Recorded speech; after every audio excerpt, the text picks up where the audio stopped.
Of Malaysian Airlines Flight 17, President Obama says an American was one of those on board and one of those of the 298 people killed yesterday when the plane was shot down in this field. The evidence is mounting that pro-Russian separatists fired the missile, but questions remain. Did they get help from Russia itself? President Obama said today there is clear evidence that Malaysian Airlines Flight 17 was brought down by a surface-to-air missile in an area of the Ukraine controlled by pro-Russian separatists. All 298 people on board, including American Quinn Lucas Shonsman, on his way to meet family vacationing in Malaysia, were killed. This was a global tragedy. An Asian airliner was destroyed in European skies filled with citizens from many countries.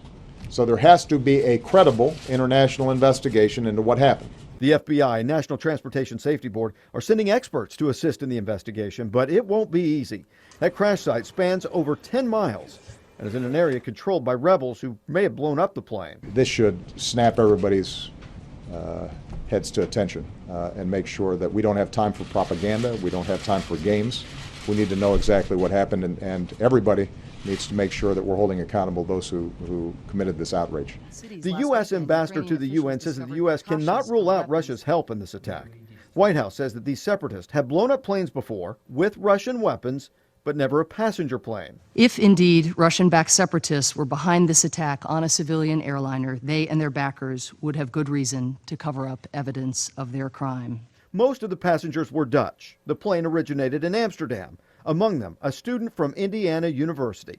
She was always so positive and willing and hardworking. One more face in this worldwide tragedy. Well, as the investigation into this tragic event begins, President Obama is calling on Russian President Putin to solve the crisis in Ukraine and declare an immediate ceasefire. Continuing coverage next on NBC Nightly News.